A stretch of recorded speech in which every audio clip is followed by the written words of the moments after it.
make those decisions. Thanks, Patrick, for those, how to make those decisions for your farm. And so we'll go ahead and get started. I can get my thing to work. So first, I kind of want to tell you a little bit about myself. I am, like I said, an ag business specialist with the University of Missouri Extension. I was born and raised in Beaufort, South Carolina. You'll hear my accent come through every now and again. Usually comes through when I get a little nervous, which start of presentations always tends to do that to me. I have been in Missouri for 17 years, and I do live down in McDonald County, and that is where I work at as well. So the far southwest corner of the state. I have a bachelor's in poultry science and a master's in ag economics from the University of Arkansas. Go Hogs. So I am a Razorback. I do work for MU, live on the border. You know, there's some adversity that goes between those two schools. A little bit of rivalry that goes on. I do raise sheep currently. I have just a commercial herd of Katahdin Dorper crosses. In the past, I raised goats, and then my farm ran out of food for the goats. So they started consuming the neighbors' food, and the neighbors didn't seem to mind that because the goats were eating a lot of the weeds and brushy stuff that they weren't keeping up with. But, you know, I didn't know how long that could go on for. So we did go ahead and remove our goat herd and really focused on our sheep herd. I am a mom of 3 ornery children. You can see 2 of those are redheads. The other one he looks like a redhead in that picture, but he's not quite. And my husband and I have been together raising these kids for quite a while now. My oldest is 21 now, so these pictures are a little old. So kind of what we're going to walk through tonight is market selection, species selection, where to find seed stock, how to find seed stock, making a profit, culling animals, and then record keeping. And we'll probably go for about 30, 40 minutes, and then there'll be definitely time for questions at the end. So choosing your market. Choosing whether to produce goats or sheep really depends on what your end goal is. Primarily, we think of goats or sheep as meat or dairy or fiber. Those are really our 3 big areas for them. However, there are other areas for goats and sheep, including the pet industry. We've got a pretty strong pet industry for goats, especially some of our smaller goats. And then we have a pack or driving goats, which I think is a very unique and cool industry. I don't see that as much, but it is out there, teaching goats to be pack animals or driving a cart. And then, of course, you also have animals for hunting, so trophy, your show stock for animal, for like 4-H or things like that. And then our seed stock producers that will produce animals, generally registered animals, for other farms. So some of these are traditional markets, some of these are specialty markets. I will kind of give you a heads up. I tend to focus more on the meat industry. That's just where my background really lies. And so a lot of this presentation will be kind of geared towards the meat industry. So choosing your species. Sheep or goats. There are major considerations, 4 big major considerations. And that's the environment that they're going to be in, the forage that you have available on your farm, the fencing you currently have on your farm, and then behavior is a major consideration when choosing between sheep or goats, and what behavior you like and maybe what behavior you don't like. So we'll talk about all 4 of these separately. Environment. So sheep are mostly derived from European breeds. That means they grew up in a cooler environment. They are more cold tolerant than goats. However, in the summertime, they really need some sort of shade or shelter or something from hot summers. They can do all right. And we've had a lot of sheep that have been in our area for long enough that they are used to our summers, but definitely need to have some consideration for shade for sheep in the summer. We do have some exceptions to sheep, and there are breeds that are derived from African or Central American. These tend to be hair type sheep rather than wool type sheep, and they're definitely more heat tolerant. They're still pretty winter hardy, so I wouldn't worry about that too much. Goats, on the other hand, are really derived from, we have 2 different lines. We have some that are derived from European breeds, and then we have some that are derived from African breeds. Our European breeds tend to be our milk goats. That is primarily what Europe had used them for in the past. And so that we tend to see our milk goats come from Europe, and then a lot of our meat breeds like our Boer and some of our Spanish and some of our Savannah coming kind of out of those, not the Spanish, I'm sorry, but our Savannah coming out of the African breeds. We do have our Kiko breed of goats. They are actually a feral dairy goat, and they are out of New Zealand / Australia. But we have started using them as a meat goat. They were originally a European breed dairy goat. Goats do need shelter and windbreaks for cold. They are less cold tolerant than the sheep are, but they are quite heat tolerant. So we don't worry about them too much in the summer times here. When we start thinking about forages is when we really start separating between sheep and goats. Sheep really have a preference for grasses, forbs, and browse in that order. You can see this diet preference for different livestock on the farm. And, you know, our horse and cattle, they eat, majority of their diet is grass. They will eat some weeds, they will eat some browse. Majority of their diet is grass. When we move over to the sheep and goats, you can see the sheep still prefer grass, but they eat more weeds, which is what I'm calling forbs, than they do the browse. So if you maybe don't know, the difference between our forbs and our browse is our forbs are kind of our softer weeds, and our browse are what I would call our woody weeds. So think of multiflora rose or blackberry or things like that. Goats are very different from our traditional farm animals.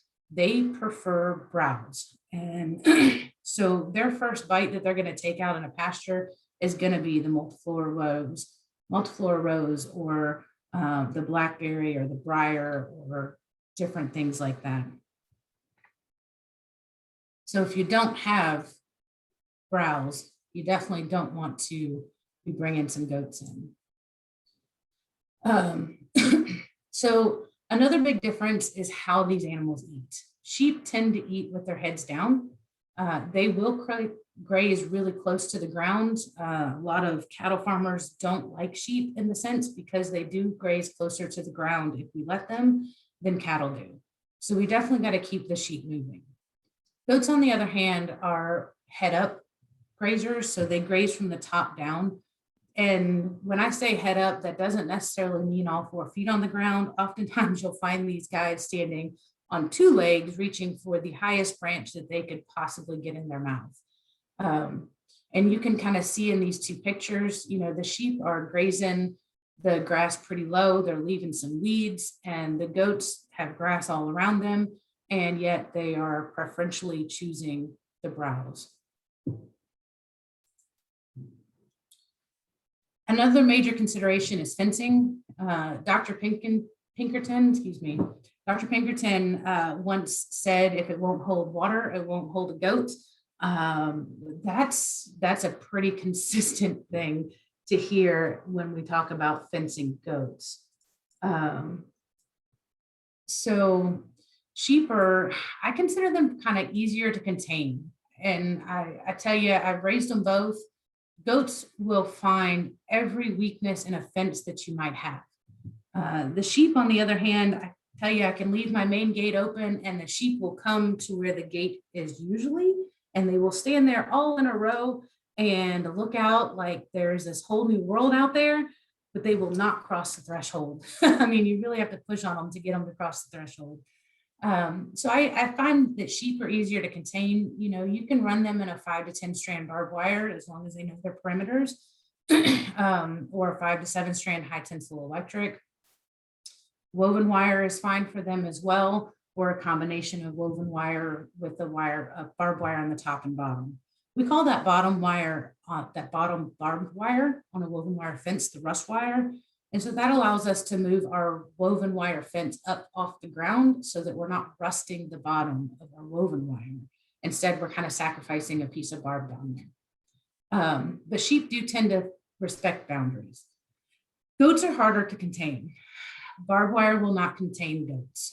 We don't recommend it. You may be able to get enough strands on there to contain them, but it's really going to be a challenge. If there's any low spots in the fence that they can jump over, or any high spots in the fence that they can crawl, squeeze under, they will do that. I actually watched my goats one time. We had a pet goat that she was super friendly. And I watched my goats were getting out. One day it was just a couple of them and got them back in the evening. Next day it was 4 or 5 of them and got them back in. Next day it was the whole herd, and we had like 60 of them at the time.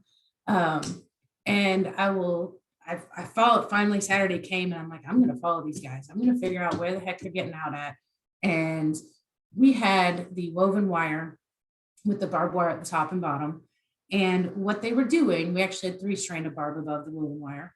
What they were doing is my pet goat was standing on the top of the woven wire, pushing it down so that all the other goats could crawl between the woven wire and the barbed wire on the top.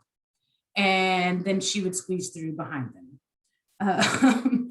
So that's what I mean about behavior. They can be challenging at times. So we do recommend stronger fences for goats than we do for sheep. One of the things about goats or any of the horned animals, if you have horned sheep by chance, is that they like to stick their head through the fence and eat on the other side. And if you've got a 6x6 square fencing, goats will get their head stuck. They can get their heads in, but not out, just because of the shape of their horns.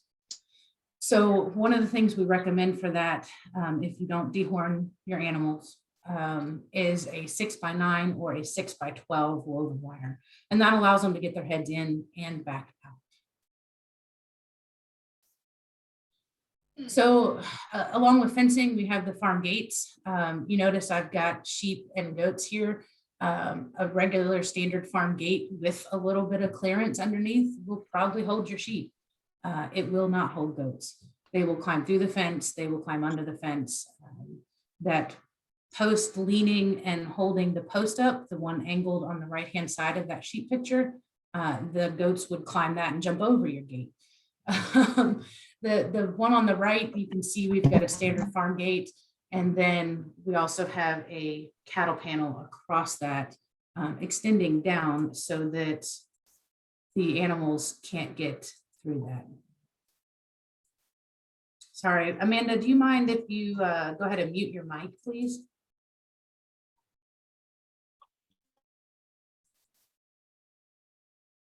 So these are just kind of some considerations. This is a picture of that fencing I was telling you about with the woven wire with the barb on the top and bottom. This is probably a 42-inch woven wire here.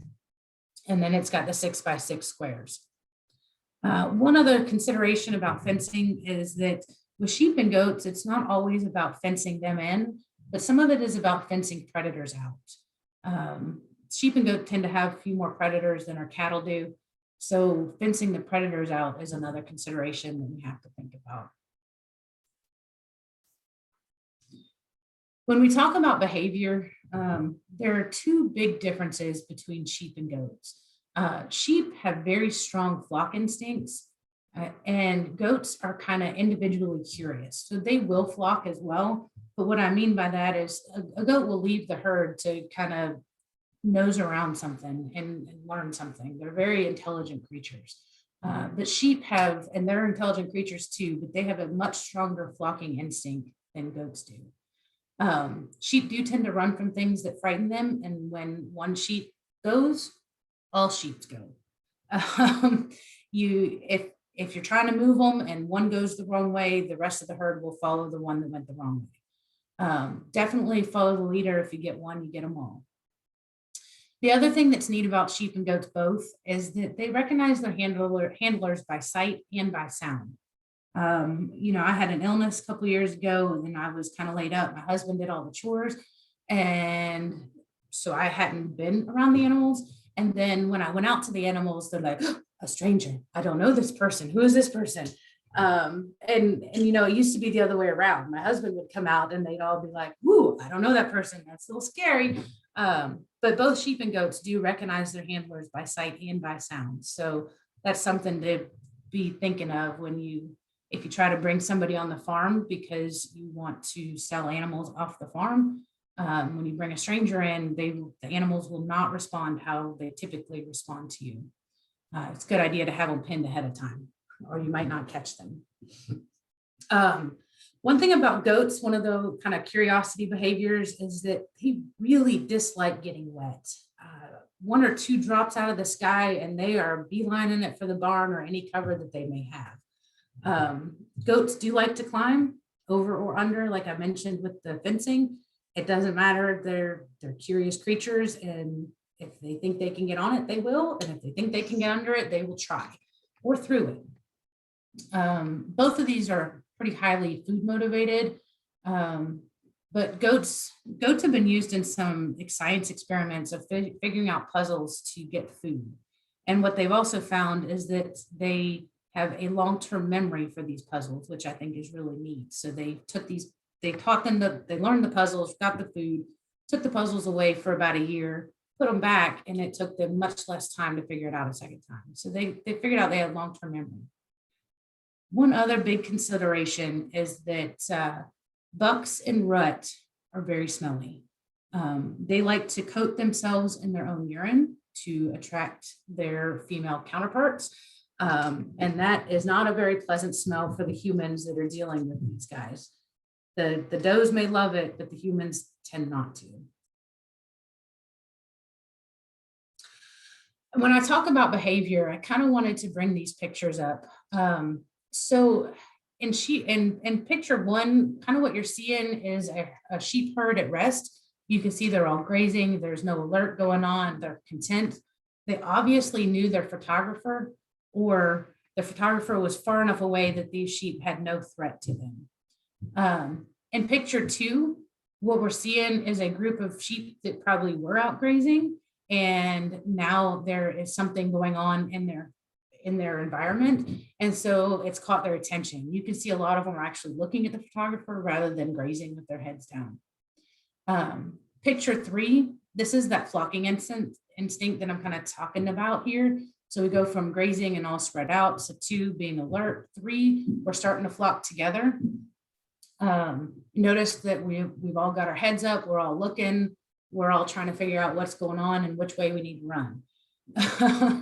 Picture four is actually, I'm pretty sure that was goats. Nope, that was sheep too. And what you're seeing there, those were dogs that were herding the sheep. In the bottom right-hand corner, you can see that. But you can see very distinctly in this picture the line, the space between the dog and the sheep. So the sheep are all flocked together. They're ready to move. They're on alert. They're ready to react to whatever's out there. But they have this buffer line. So notice the dog's not in mixed with the sheep. There's definitely this distinct movement line. And if that dog were to take a step forward, that sheep herd would take a step back to keep that space between them and the dog. They do this to humans too. It just happened to be a cool picture with the dog to share that image with you. The talking about the goats with their heads through the fence, the goat on the left of your screen has realized, I suspect that bucket probably had feed in it at one time or another, or is common to use for feed. And that goat is trying desperately to figure out how to get to that feed bucket. And it has stuck its head through this 6x6 square wire, and you see its horns, and it is probably not going to be able to get its head out of that 6x6 square wire until some human kindly comes along and removes his head from the wire. The right-hand picture, the lock on the gate on the latch, that's because I imagine that goat has learned to open that latch, and they sure will learn how to open that. A little bit more about behavior. Remember, I talked about climbing the support beam for the post to jump over the fence, or squeezing through a fence, or just happen to climb a loose cattle panel that didn't have a lot of upright support to get to that highest bite. So when I talk about behavior, these are very, very different animals between sheep and goats. And I personally find sheep are a lot easier to keep in fences, but I kind of miss the fun of the goats at times. So they definitely kept us on our toes. So choosing your seed stock. Prior to purchase, And I say that with some grace because things happen. I'm one of those that tends to get in a rush too and buy things before I have fencing. Uh, but prior to purchase, make sure that we're researching the breed characteristics to ensure best fit for your market and your farm. If you don't have a lot of browse, probably want to choose sheep, probably don't want to choose goats. And if you don't have the right fencing, again, probably don't want to choose goats over sheep. Research the farms that are selling your breed of choice and ensure that you have proper fencing, housing, water. One mention that I will make on water, as I noted earlier, goats like to jump. Your standard stock tanks for your cattle and for your horses, you will find goats and goat babies, kids that end up jumping into those tanks because they think they can jump on them and ending up in the tanks and struggling to get out of those tanks. So when I talk about, the water availability, I've yet to have that happen with a sheep. I'm sure it could happen. Haven't had it happen with a sheep yet. But choosing the correct water size, tank size, and height for the animal that you're looking at. Determine your stocking capability and plan to start small. Goats and sheep both reproduce pretty rapidly with 150-ish% kidding or lambing rate on up. And so you can grow a herd pretty darn quickly with either goats or sheep. So plan to start small till you get a feel for what these animals need and the requirements of your time. And then you can grow from there pretty easily. So sourcing seed stock, I always recommend buying from a farm and not from a livestock auction. Livestock auctions are often where farmers take their cull animals, and even if the animal wasn't sick when it arrived there, because it is traipsing through all the places where other sick animals could have been, you may bring something home from the livestock auction that you would rather not have.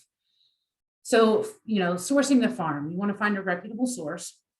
You also want to find a farm that manages the same way you plan to.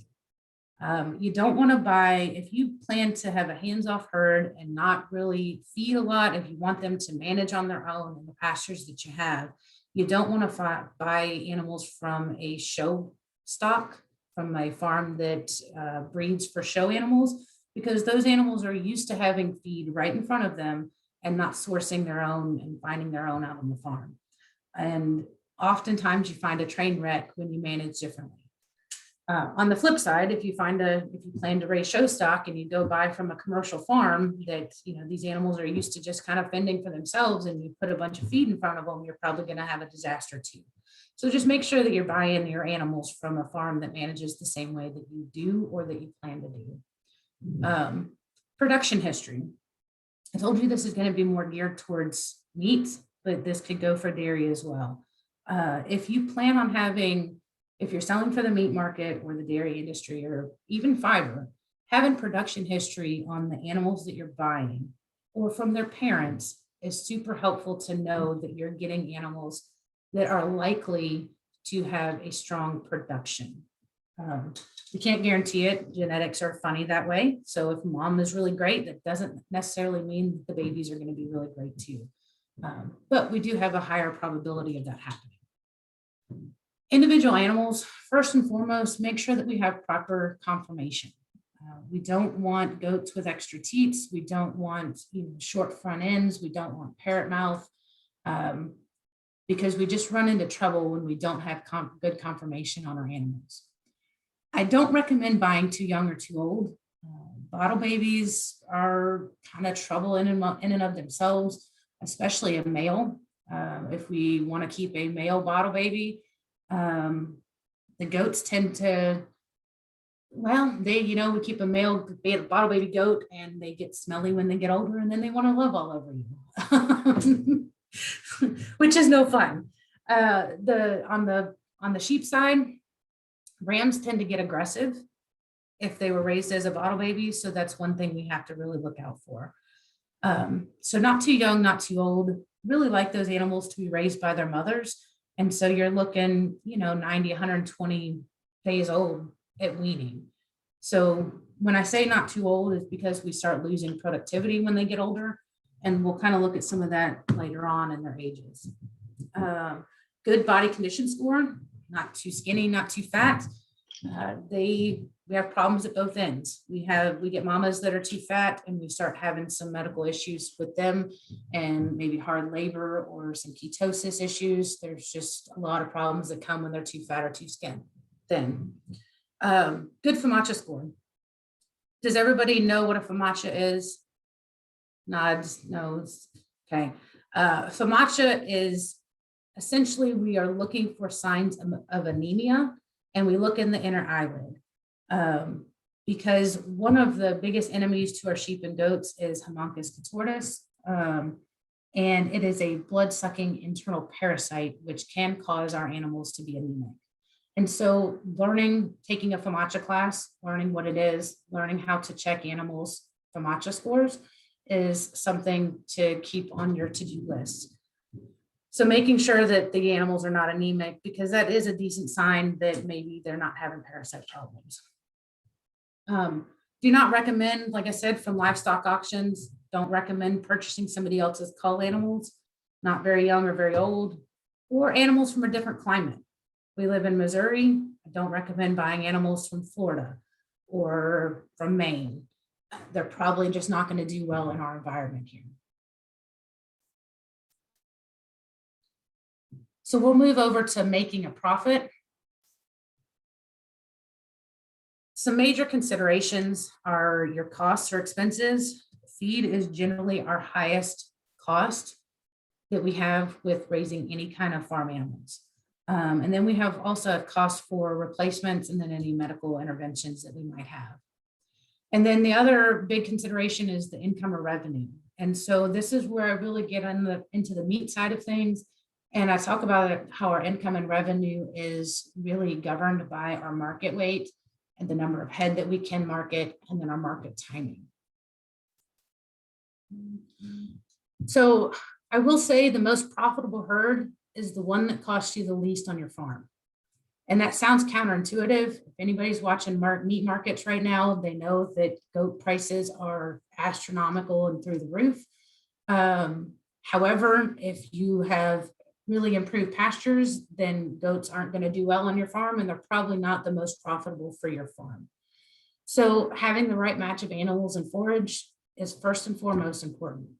Keeping production records so that you know which animals are producing best for you and which animals are not. Culling the animals that are producing below the farm's average. And we're going to walk through that here in a little bit to kind of be able to figure that out. Oftentimes these are dams with singles or poor growth. They just don't have the milk to have their babies grow.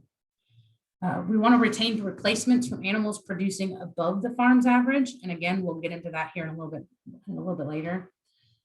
Purchasing sires. So the buck or ram is half of our genetics in our herd.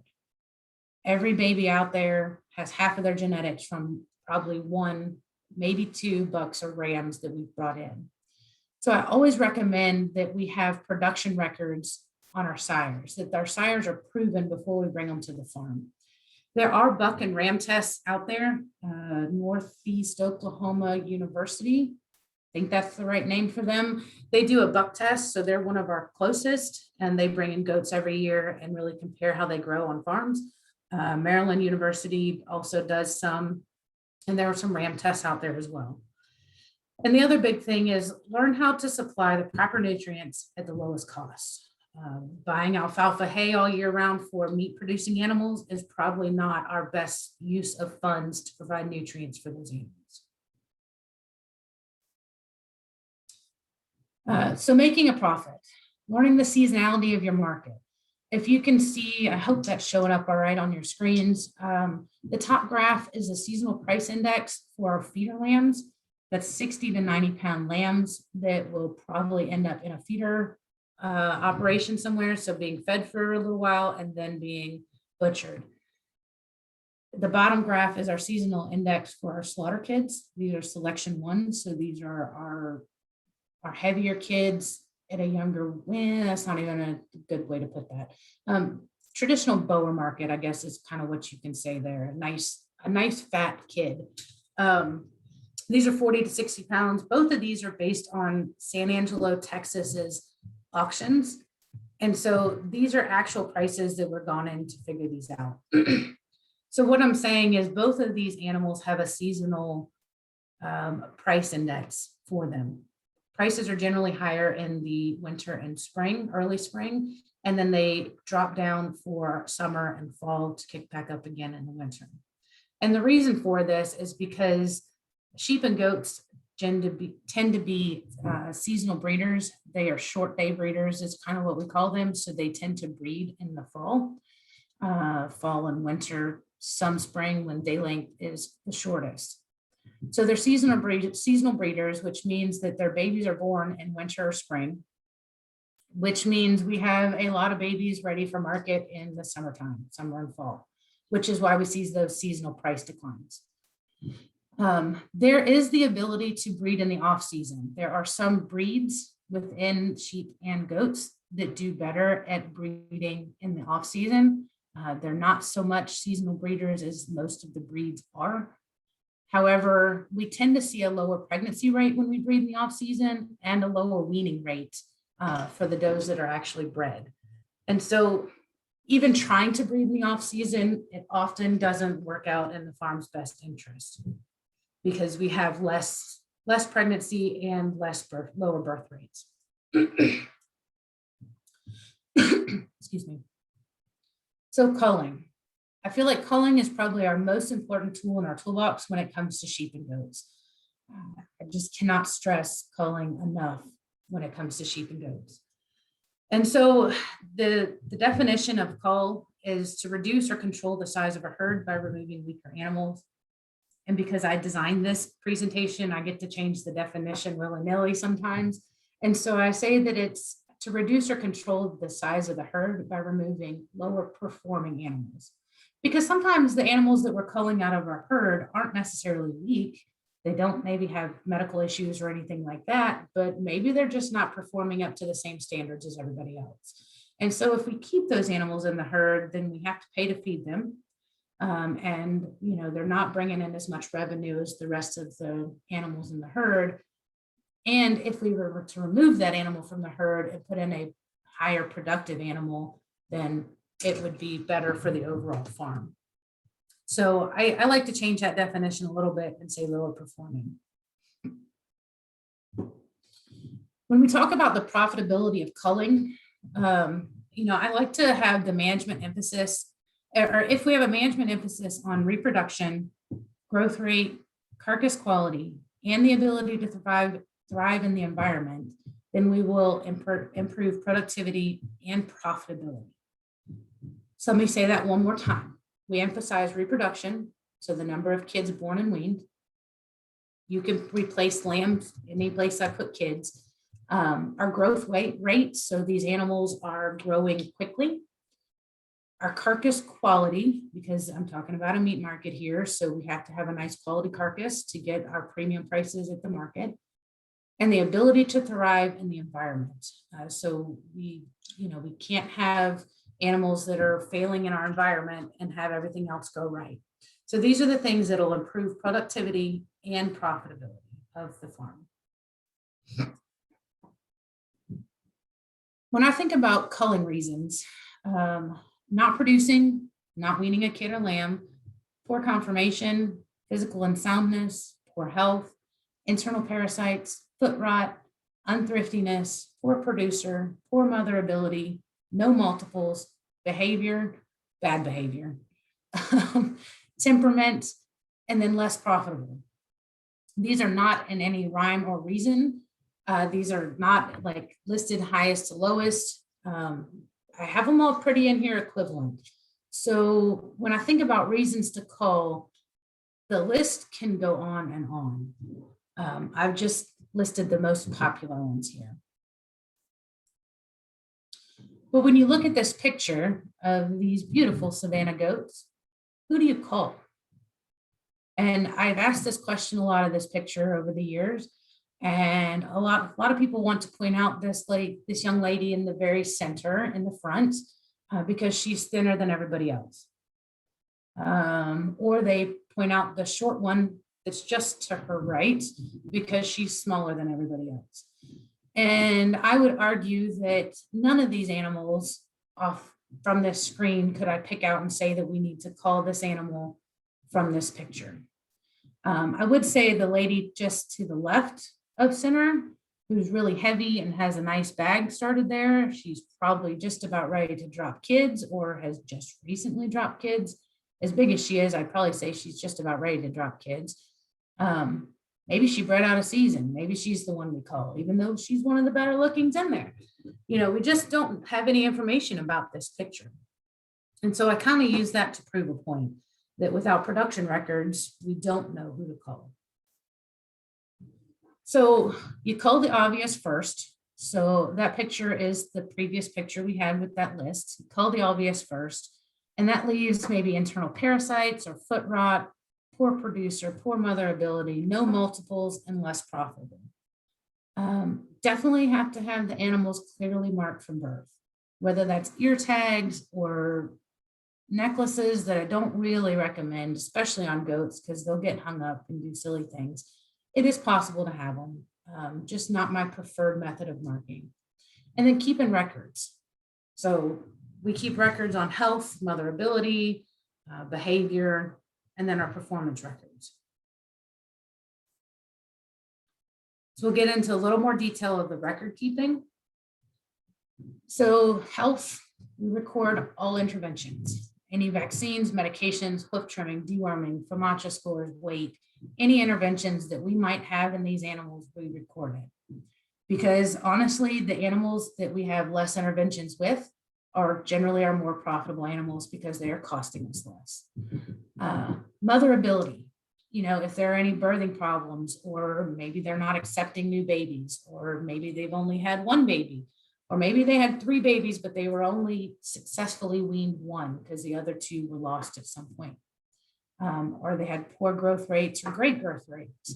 We need to record all this information in order to have good production records, in order to know who to choose or who to call. Behavior, you know, your escape artist, my pet goat that let the whole herd out.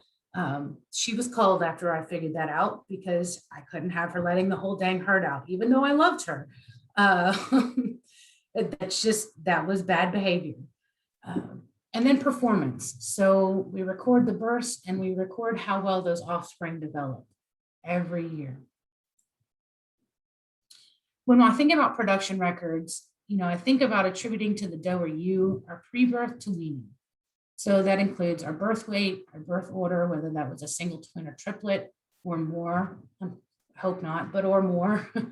And then our weight gain to weaning, whether that's 90 days or 120 days, depending on your weaning schedule. Attributed to the kid or lamb is kind of post-weaning growth. So the information that we need for production records, everything has to be identifiable. We have to be able to identify the dam, the sire, and the offspring. We have to know which offspring belong to which dam. The age of dam, date of birth, weight at birth, sex of kid, whether it was a single, twin, or triplet, the weaning date, the weaning weight, and then any confirmation remarks are always included in our production records. And I hope you guys can see this chart okay. So what you're seeing here is just a collection of information, right? We've got the doe ID, the kid ID, the sex of the kid, the birth number of the kid. So a 1 is it was a single, 2 it was a twin, 3 it was a triplet. The date they were born, their birth weight, their 90-day weigh date. We weighed the whole herd on the same day. These animals were all born within just a few days of each other. And then their average daily gain. So average daily gain is their weaning weight minus their birth weight divided by their day of age. And so that is just showing that, so that doe or kid number 18 from doe 5 would gained almost half a pound a day between birth to weaning at 90 days. So what I wanted to talk about here though, a lot of people use average daily gain as their sorting stick, but I want to show that average daily gain really selects for single births, heavier birth weights, older dams because they're milking more and they're not still growing, And then neglects for multiple birth weights, younger dams, and the sex of offspring. Males grow faster than females, so that's why I say that it neglects for sex of offspring. So if you notice in our graph, our heaviest birth weights were our two singles, and they top our average daily gain charts. So these two singles weren't sharing any milk with a sibling, they got it all for themselves. They are heaviest in actual weight, and they are heaviest in our average daily gain. So average daily gain, it treats all dams and offspring as equal. And there are ways that we can adjust or correct our weaning weight so that we can adjust for dam age and the number of weaned and the sex of kid. You'll love this and to keep in your handouts. So we've got two charts here. The one on the left is the correction values for 90-day meat goat kids at weaning. And this was developed, I don't know if David really developed it or if he just sourced it, but this does come out of Virginia Tech. Excuse me. On the right, we have the adjustments for sheep, and this is a generic adjustment for meat sheep. This comes from our sheep production handbook from 2015. So what you see here is that we can adjust for litter size, type of birth and rearing, litter size on the goat side, type of birth and rearing on the sheep side, age of dam, and then sex of kid. So what's happening is if we look at the goat, we say if the litter size is born 1 and weaned 1, then it gets a value of 1. So these are multiplicative values, meaning we multiply their weaning weight, their weaning weight by the values in this chart. So if we multiply anything by 1, it remains the same. So it's getting no premium if we multiply it by 1. The sheep went a different route. They discounted the ram and wethers and gave the ewe the 1. So instead of giving the ewe a little more, they gave the ewe or the boys a little less because they grow faster. This gets you to the same answer. They just chose a different route to get there. They do make breed specific sheep. I don't know that, yes, they do make breed specific sheep and goat correcting values for some of the breeds. I believe the Kikos and the goats have their own correction values. And I also believe the Katahdins on the hair sheep have their own correction values. So I know y'all probably weren't ready for a math lesson tonight, but I'm an ag economist and I like math and numbers. So that always ends up coming out in my presentations. So a few of the equations that we'll look at, some of the offspring comparisons for selecting replacements. So this is choosing replacements out of our own herd. We'll look at the average daily gain. We'll look at a 90-day weaning weight. And then we will use our adjustment factors and finally come up with an adjusted weaning weight. So these are the equations that you would need in order to do this for your own flocks at home. So selecting replacements. What I have done here now is I've taken all that goat chart from before. We have the same numbers in the kids, the same does, the same birth dates, same average daily gains, and we've added in our litter size adjustment, our age of dam adjustment, our sex of kid adjustment. So you can see anything that was 1 was on our litter size was a single, on our age of dam was a mature dam, not too old, not too young. And then our sex of kid adjustment were males or wethers. You can see now that our corrected 90-day weaning weight has changed the lineup. I left the yellows there so you could see what was our top 5 before, and you can see how that has now changed. We no longer have singles at the top of our list. We have a couple sets of twins. So we have 2 2-year-old does, number 2 and number 8, that both had twins, that both outperformed 2 mature does, number 5 and number 4, that both had singles. So that's where that litter size adjustments and all those adjustments come into play to allow us to compare a growing dam to a mature dam and then twins to singles. We'll take this just a little bit further and create a herd index, because I don't know about you, but this is still hard to decide on who to keep and who to cull. It's just not super clear. probably number 6 down there, those last two kids, number 19 and 20. 20 definitely, but 19 doesn't look any worse than the one above her, right? So we'll see how that turns out. So one more thing you can do is create a herd index. And so you take the average, the adjusted weaning weight, you take the adjusted weaning weight and you divide it by the average adjusted weaning weight of the entire herd. So you add them all up, take the average adjusted weaning weights and divide each individual by the average. And what that does is that gives you an index. A herd standing index is what I've called it here, meaning 1 is the herd average. So that 49.8 pounds of a corrected weaning weight, that was the average of all of our kids. Anything above 1 is bringing the farm average up. Anything below 1 is bringing the farm average down, okay? And so this helps gives us a nice clear line, and it draws a line in the sand for us to see where the average is, who's above it, who's below it. And that really helps us to start making decisions on who to keep and who to cull. So I would say that you cull offsprings or dams, first and foremost, that don't have correct conformation. If they don't have correct conformation, we should not be keeping them in the herd.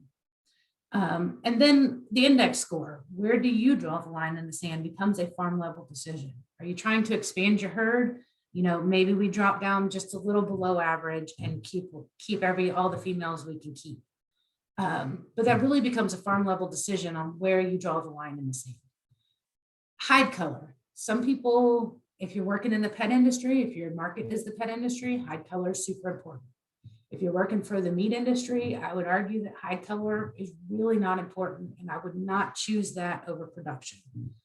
Yes, I know the argument that we get certain colors at market that get a premium, but I can show you the math to show you that the premium is not necessarily significant compared to production. So who do you call? That was selecting replacements. Now we're going to look at comparing the dams with the same information. You can do this both for sheep and goats. I know my example here has been goats, but we can do it for both. So we take those same equations, but then we do something a little different with them. We take the adjusted total weaning weight for the entire litter. So if a dam has 1, then it's just the one animal that we're looking at the weaning weight of. But if a dam has 2 or 3, then we add all of those up. And then we also do a dam production efficiency, where we take that total weaning weight, the litter weaning weight, and we divide it by the dam's weight at weaning. Okay, so that should be the lightest she ever is. She should always be heavier than that, you know, throughout the rest of her cycle, throughout the rest of the year. And we multiply that by 100 to come up with that same index that we saw previously. So as we look at that, you can see the doe ages now are all we're comparing. And we want the dams to wean about 100% of their body weight. That really is our target goal. You can see on this chart that only 2 of these animals actually made that goal. And so that's an objective for the farm to keep working towards. Where would you call on this factor? You know, we can see the ages, we can see who did what. You know, maybe that 2-year-old goat at the bottom, number 4, maybe we don't keep her. She was the worst performing out of everybody. Goat number 5 only had 0.1% higher than goat number 4 did. So maybe we call both of those and we keep some replacements, some younger replacements to replace them and hopefully be better. Again, that's a farm level decision on what we do with those. So maybe we keep them all. Maybe we need them all, because we're just starting out and we give them a second chance. But don't ever think that you can't replace them, because they are replaceable, especially within the herd. So I hope I didn't bore anybody too much. I see some eyes glazed over, but most everybody's still with us. Do we have any questions?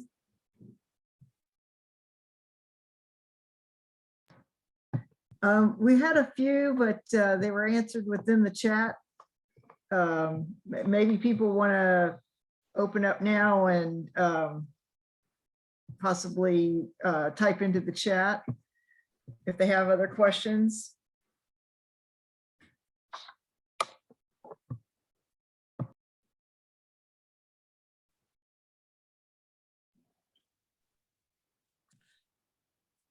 Okay, So, I cannot find chat on here. I'm not a big Zoom person. I am learning. Okay, Deborah, you're welcome to ask. okay. Well, I was going to say that I thought the information you gave was really very, very good. I mean, we picked up these Kikos picked up a few to get to know them, to watch them. Even though we thought we had great fences, we had surprises. and so, I mean, we've appreciated having a small learning experience, if you know what I mean. Mhm. We do have a larger farm that has about 30 acres of trees and underbrush. And Right. so we're looking more at goats just because of that over sheep. Mhm. Just to be honest, right now they're up here with us at what we call our home farm, but they'll be moving down to the bigger farm here later. And we picked Kiko's mainly because, well, we knew somebody. And he had a lot of information, and he was like, come out here, I'll let you know when I'm worming, I'll let you know when I'm doing this, and you can learn from me, which, you know, That's I think it's helpful. really important, you Yes. know, to have somebody who's willing to take you on like that. Mhm. So I guess the only other thing I would like to bring up is, I don't know how many's on this call or this Zoom, but, you know, I don't know if anybody ever wants to, if they're on Facebook, if they ever want to share anything on Facebook about their goats or their sheep or anything, because I'm willing to look at anything, you know, in case somebody's got a better way of doing something or anything. There are a lot of sheep and goat sites on Facebook. A lot. For Kiko specifically, I know there's probably 3 or 4 different Facebook groups for meat goats and Kiko goats and Kiko meat goats or something along those lines. Okay. It's mostly the same producers on the same one, so I'm not really sure why we need multiples, but they are there. And So then I same need with the to sheep. look those up. I need to look Yeah. those up a little more then. Okay. Yeah. And those groups on the Kiko side, those groups are really generally geared for production and production records. And so that's the kind of information you're really going to get from those groups. It's definitely not a pet group by any means. Good. Jennifer, we have another question. It says, at what age of sheep or goat should we cull females? Well, it depends, as any good economist will tell you. If we're keeping records and those animals are productive and they're keeping up and they're above the average or at the average or above the average, then we're going to hang on to them. We've already paid to grow them up, and as long as they're productive, I think they should stay in the farm, on the business. When they are not productive anymore is when we really need to start culling them. A lot of that is going to be breed specific. You know, I hear folks saying 6 or 8 is the productive life of a ewe or goat or doe. On the flip side, I know producers that are keeping records and they've got goats in their herd that are 12, 13 years old and have produced twins every year for them. So it really depends. And the only way you're going to know is to keep production records. And I set goals for mine. You know, I try to make a decision based on when they will start becoming less productive. So at about 5 years of age, you start seeing some reproduction problems possibly, or this is an age where they are more likely to pick up diseases. So 5 to 6 year old ewes, I tend to cull them out of my flock, but I only run about 70 head of ewes. So as they become a certain age, I don't want to have any of those old lady problems. So I get rid of those. I sell those off. And usually they're in good condition enough that somebody else wouldn't mind having them in their flock. And so that helps me keep a very young herd. And so if you set goals and try and match those goals every year, and those goals should be your culling goals. So I don't let anything have bad feet. And I keep really good minerals so they have a good shot at actually keeping good feet under them. They have to give me at least, and I have hair sheep, so I'm not as unhappy with a single, because if they have twins, they tend to make choices sometimes and maybe cull one of their babies off. Usually if it's triplets, they'll cull one. But they have to give me a baby and they have to raise it to weaning. Otherwise, that's another strike against them. If I have to deworm them more than once a year, and I'm getting to the point where I can do it more than twice a year because I've been at it for a while. So those are things you set goals for, and that'll help you make decisions, just like watching the weaning weights and all that. Because once I have an animal that gets older, she could have more problems. So I kind of try to keep from having those. Sure. And I set different goals for my herd. I want them all having twins. Yeah. Triplets are okay as long as they can raise them. Yeah. And I really try to let them raise them. I don't pull one initially. I kind of wait and see what's Yeah. going to happen. And my culling is that if they don't have twins, then they're on their way to the auction. Yeah. So singles are okay sometimes. I tend to give my first timers a little grace. If they can raise a baby to weaning, I'd let that go. But after their first time, if they're not raising twins for me, then it's time to go. What we have found economically is that the first lamb or kid generally pays for keeping mom on the farm all year long.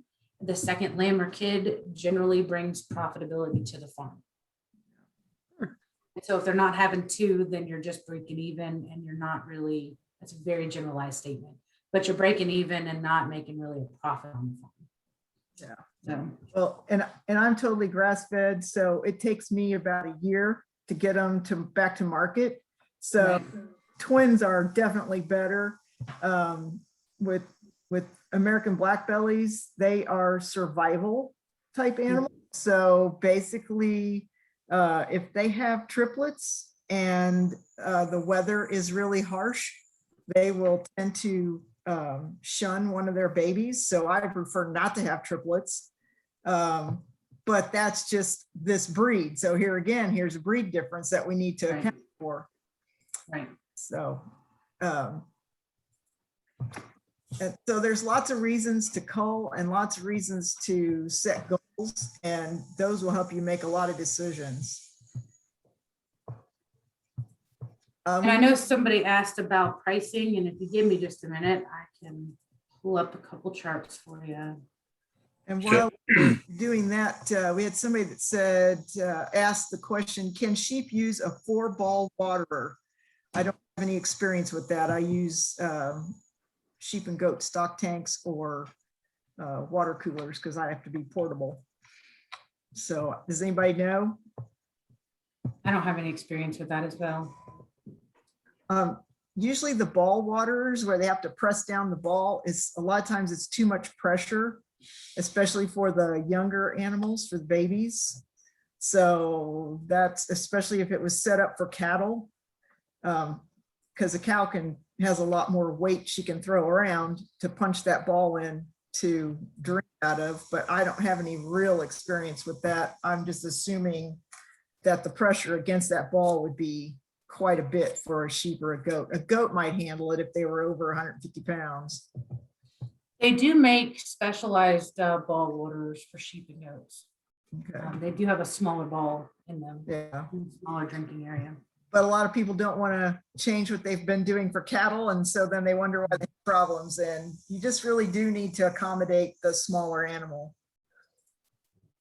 So All right. but I would do a lot of research on that before I would buy a setup like that. Okay, for those of you asking about prices, what you're seeing here, can you see my screen? Yes. Okay. So what you're seeing here is your 40 to 60 pound kids in San Angelo, Texas. Down here is our 5-year average. The dotted line is last year and the blue line is this year. So you can see we're way, way above average this year on our goat prices. As our selection ones, so traditionally our bower goat, a nice coverage. We're not seeing any back line. We're not seeing any hip line. We're really not seeing any ribs on these animals. Our selection 2 prices are not quite as high. You see we peaked at just under 380 rather than the 470 we were at in the previous graph, but still well above our 5-year average. On our sheep, our feeder lambs at San Angelo, so our 60 to 90 pound lambs. Again, red is our 5-year average, black is last year, the dotted line, and then this solid line is what's been happening this year. Again, well above average. A 3 market average out of Colorado, Texas, and South Dakota. A little bit more swing going on than just what we saw out of San Angelo, but still well above average on those animals as well. And this is going to be your feeder lamb, that 60 to 90 pound lamb as well. Slaughter lambs, which are a little heavier. So these are wooled lambs out of Sioux Falls. These are your 110 pound to 130 pound lambs. So these are still animals that are less than a year old, but they're heavier weight. And you can see that they peaked also. They're just starting to really peak now. So this goes through May 3rd. So this was last week's graph. You can tell these animals peak just a little bit later than our feeder lambs do. And you can also see where COVID really hit last year. Does that help answer those questions, kind of where the markets are and where prices are? I think so. I don't see any new questions on that. Some of this, don't you attribute some of this to the fact that our processors, even our small processors, got backed up and could not really do all the processing because so many people not really with our sheep and goats. Sheep maybe a little. We did have a processor go offline last year out of Colorado, but we had another one come up in Texas, so they kind of balanced each other out. There was some weird couple months in there that we did have lower slaughter numbers. Really, you saw that price decrease on the sheep. You see COVID, where COVID hit here, and the goats from last year, but they really rebounded a lot faster than our cattle markets did. Yeah. Kind of what we're seeing here with the goats. We actually import more goat and sheep meat than we produce in this country. And so what we're seeing specifically with the goats is 97% of our imports come from Australia and New Zealand. And Australia, their goat population, they don't raise goats like we do here on a farm. Their goats there are feral. They're wild animals that they go out and round up and harvest, kind of like we have our deer season. They can't say they have goat season, but similar kind of concept. So they go out and they put pens up and they round up goats, and they take them to market. They're butchered in Australia into primals, and then they're shipped to the United States. Well, a couple things have gone on in Australia the last few years. One, their prices for goats were really high. Their sheep prices were kind of lacking. They have a lot of sheep farmers in Australia. And so those sheep farmers tend to be the ones that go out and round up goats for extra income to the farm. So when sheep prices are down, they tend to harvest more goats to make their farm break even again. And so they over harvested their numbers started dwindling on the goat side. Then they had drought, then they had fires. So the goat industry in Australia, their population is down, their harvest numbers are down, their export numbers are down, which means our prices are going up. Because we still have the same amount of demand for goat meat, we have less goats to meet that demand. So our prices are going up. And that's kind of what we're seeing right now. Another big hiccup was getting things imported into the United States during COVID, during the pandemic, and all the shutdowns and all the craziness that happened with the pandemic was challenging. So we've had actual less imports this year as well for our sheep and goat meat. So yeah, there are a few drivers that are pushing this. We also had our goats numbers were lower this year than they were previous year. They've been slowly declining the last few years in our country. So couple all that together and you get high prices. But I imagine that's still going to come down some. We usually see some seasonality. Last year's seasonality was a little crazy with the goats. It was almost inverted last year. So What is the price to expect for breeding stock in sheep? that's a good question. It's definitely going to be more than your market price because that's essentially your price floor. And then, you know, it can vary pretty wildly, whether the animals are registered or not registered, whether they're commercial, how much that producer has in them. But definitely you can take your market price at any given time, you know, add a percentage onto it, and that would be kind of an expected price. I hate to give a dollar amount. I don't like to influence markets. Yeah. So my best thing to tell you is just call around and price different things from different breeders. Check the price at the market and see how it reflects. And kind of stick by your price too. Don't just lower it for averages or just because somebody's been doing it longer than you have. Really kind of hold your price, because if it's breeding stock, you've got a lot in that animal and they're carrying your genetics basically almost for free out of there, out of your farm. So you got to compare what you've been doing. Like mine, I used to only charge like $100 a head. Well, now I've done all this work over the last 10, 11 years of culling hard and keeping only animals that actually work and make me money at my farm. So they're worth a lot more now. And people come back because they know they got a good quality animal that's going to stay in their flock for a long time. So, you know, once you've been working at it, you should be able to demand a little higher price. You know, there's a limit to everything, of course, but try and, you know, put some value there, because it's a lot of trouble to to sort and sell animals to somebody who just wants 5 or 6 of them. And so it's going to take quite a bit of your day. So the other thing is, you know, you have to be able to justify stopping what you normally do and cull animals out, not really cull, but separate animals out for this buyer. And so your time is valued at that way too. So, you know, don't just, you know, set a price because that's what everybody else has set it at.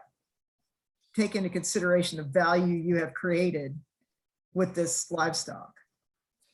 And Susan, you made a mention earlier that you were selling meat for $9 a pound. I had a question direct message that was asking if that was butchered, and I assume that is, right? That's a retail cut. Right, that's at the farmer's market. So basically at the farmer's market, I know my customers there want convenience and they don't want to deal with a whole carcass, which is what I would prefer to sell, is a whole carcass. So I make it convenient. So it costs me a certain amount per head to get them processed. And my customers want brats, they want ground meat, and they like the lamb chops. So basically I'll send in 5 or 6 if I can get a slot at the local processor here, and they will do that for me. Just and they also have a way to stamp the weight on the label, so that makes it convenient for selling at the market, because it's a legal weight. And so basically I try and keep the packages at 1 pound, because most people are trying lamb for the first time, and goat meat is selling around here about the same, $9 to $10 a pound. So, but that is already a prepackaged processed product. Frozen, I'd assume. Yes, frozen, hard frozen, yes. The Also, locker home that way. also keep in mind, if that's kind of the direction you're thinking about going, is that that has to be that animal has to be slaughtered and processed at a state or USDA inspected processor. You Yep. cannot have that animal processed at a custom exempt where it is marked not for resale and then sell the meat. If you get caught, you can be fined for that. So this is Patty Reed. I have a friend that was wanting me to go ahead and process one of my rams. And so I have to go through a processor to do that, or can I have somebody, that does that on their farm?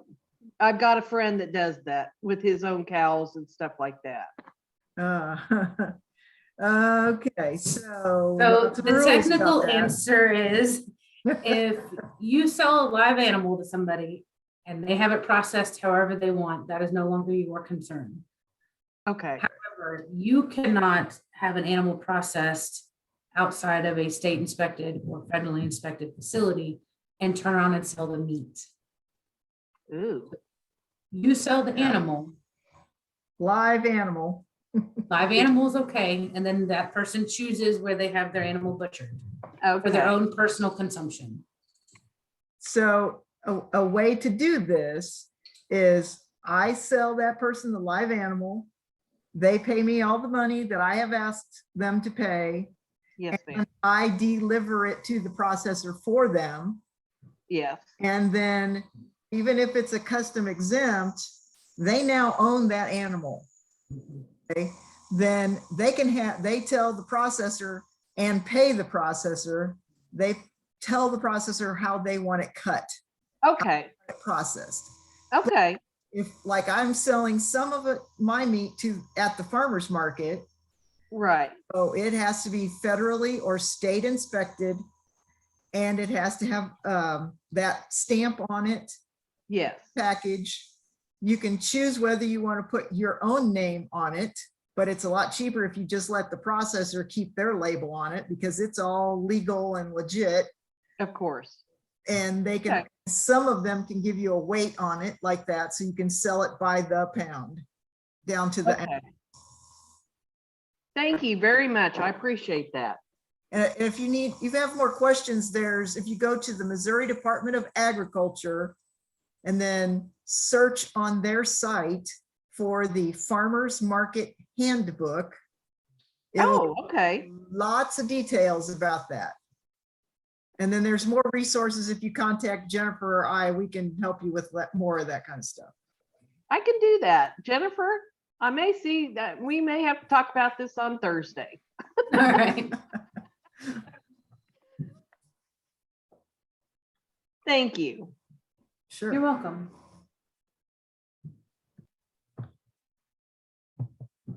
Does anybody have any other questions?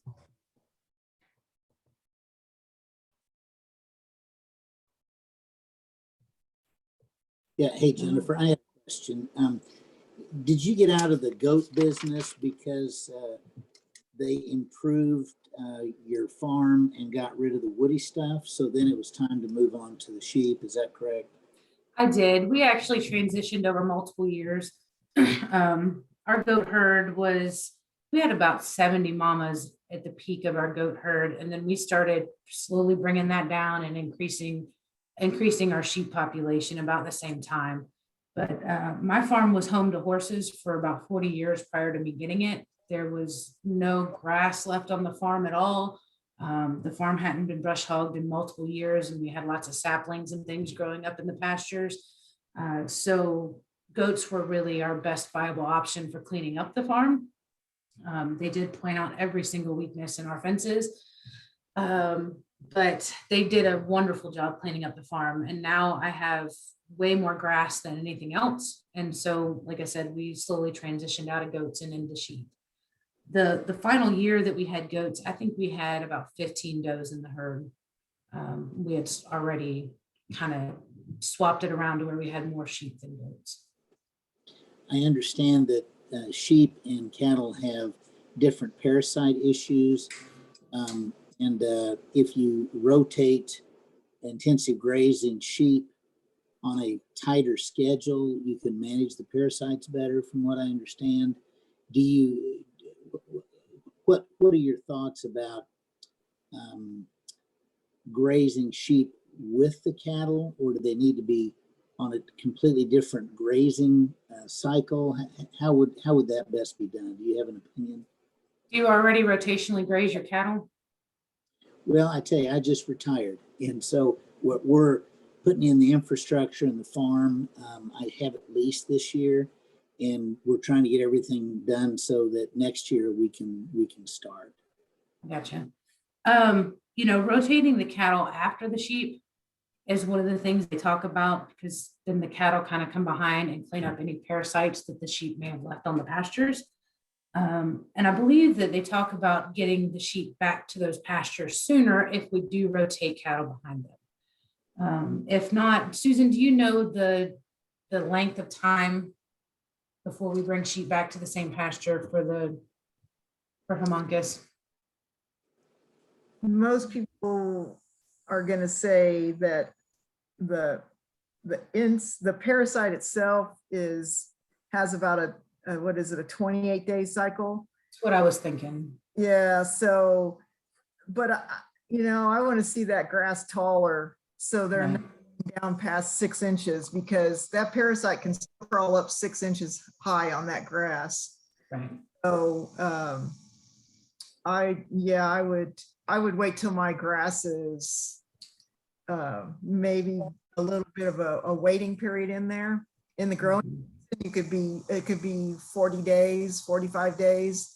When you start getting towards fall, it's going to be longer.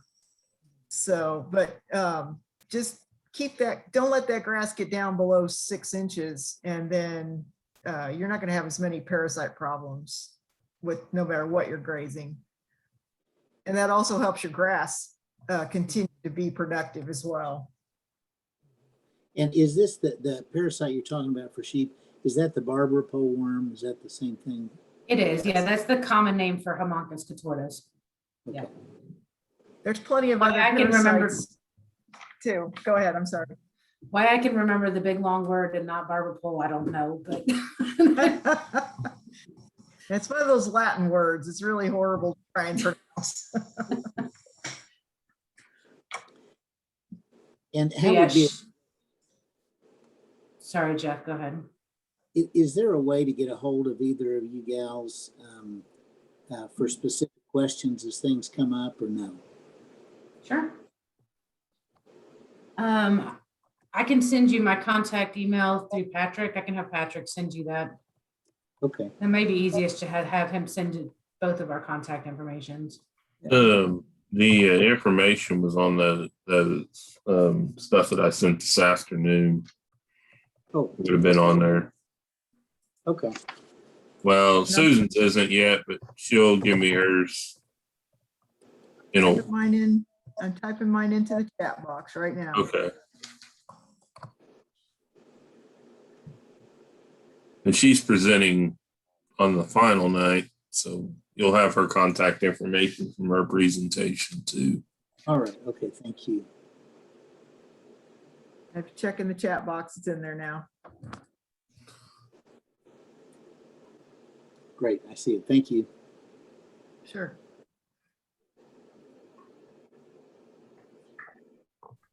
Anybody else have any other questions?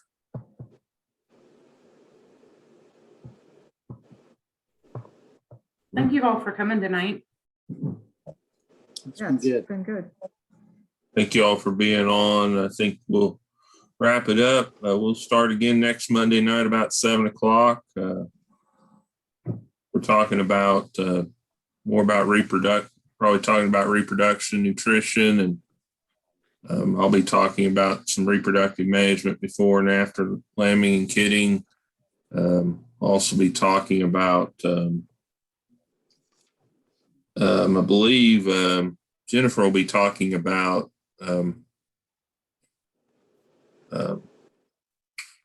lambing and pig crop and numbers and kind of put some economics to that. And so with that said, I think we'll no more questions. I think we'll end it for this evening. Thanks for being on. This was recorded, and so that'll be sent out to you tomorrow, hopefully. I've got to get it edited, but it should be sent out tomorrow. So with that, thanks, Jennifer and Susan, and we'll see you guys all again next Monday night. Okay, thank you. Thanks for coming. I don't mind if you edit some of my ums and hums out, Patrick. Well, I'm not going to edit much. I just have to convert it to a YouTube video. I have to get that done. So it's not really going to get edited. Oh, good. I'm not going to do any editing. Oh, All right. Well, y'all have a great night. you too. Yep. See you. Bye. Bye.